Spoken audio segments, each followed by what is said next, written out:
Before Game of Thrones.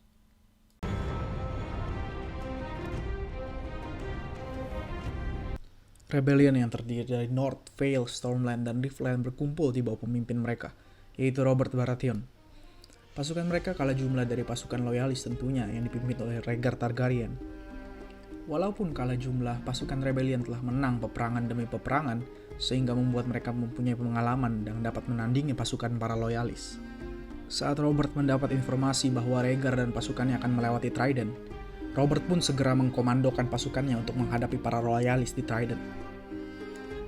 Saat pasukan loyalis menyeberang Trident, para Rebellion telah bersiap menghadapi mereka.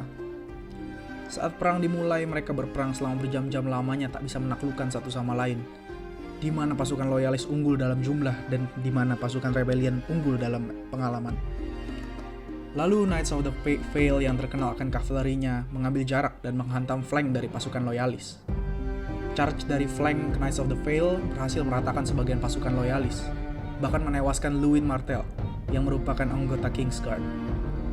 Tetapi karena jumlah loyalis yang sangat banyak, kematiannya tidak mengubah keadaan perang secara signifikan. Robert yang berada di posisi tengah peperangan, berperang dengan amarahnya terhadap Rhaegar Targaryen. Ia membunuh banyak sekali pasukan loyalis, sehingga ia menemukan Crown Prince di tengah peperangan. Lalu ia menantangnya untuk berduel 1 lawan 1. Rhaegar pun mengiyakan dan berduel dengan Robert. Ia melukai Robert dengan cukup fatal. Tetapi Robert dengan kemarahannya membenamkan seluruh kekuatannya ke satu pukulan keras yang ditargetkan bagian dada Rhaegar dengan Warhammernya, sehingga menghancurkan pelindung dadanya hingga menghancurkan ornamen ruby yang ada pada armornya. Kemukaan Robert di Trident ini membuatnya mendapatkan julukan The Demon of the Trident. Rhaegar pun mati di Trident mengakibatkan kejatuhan moral para royalis. Para loyalis melihat Rhaegar gugur rata dengan tanah pun berlarian meninggalkan medan perang. Para rebels pun bersorak akan kemenangan mereka.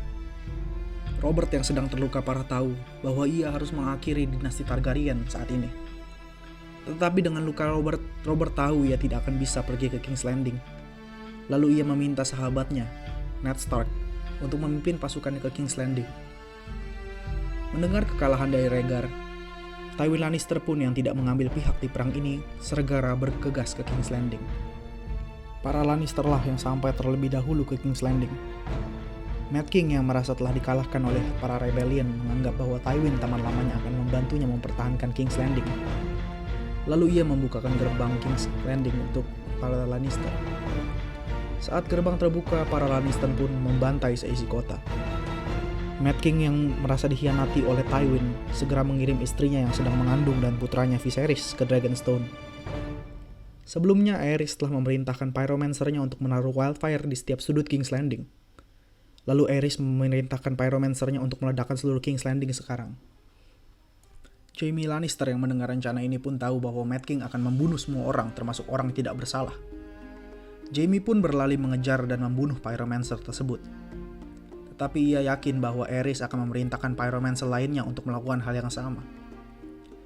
Jaime yang bersumpah setia terhadap Iron Throne memutuskan untuk mengingkari janjinya dan membunuh Mad King.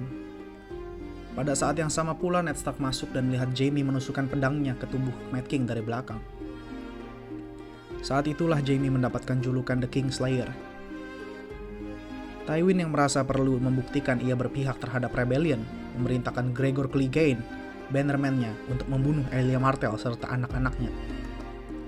Lalu Ned Stark yang menyaksikan semua ini merasa bahwa Lannister adalah orang-orang yang tidak memiliki honor dan mulai tidak menyukai para Lannister. Ned Stark yang tahu bahwa ia harus menjemput Lyanna segera bergegas melewati Storm's End dan menghentikan siege dari Tyrell di Storm's End, sehingga Stannis yang hampir mati kelaparan pun selamat.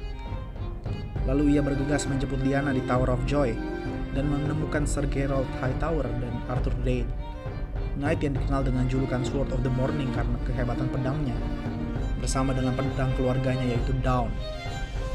Ned Stark dikabarkan mengalahkan mereka dan menjemput Lyanna. Tetapi saat Ned Stark masuk ke dalam kamar, ia melihat kamar yang penuh dengan darah, dan Lyanna pun tak bisa terselamatkan. Saat Ned Stark pulang ke North, ia membawa seorang anak laki-laki. Sekian rangkuman dari Before Game of Thrones Part 3. Jika kamu suka video ini, tolong klik like, subscribe, and share. Terima kasih.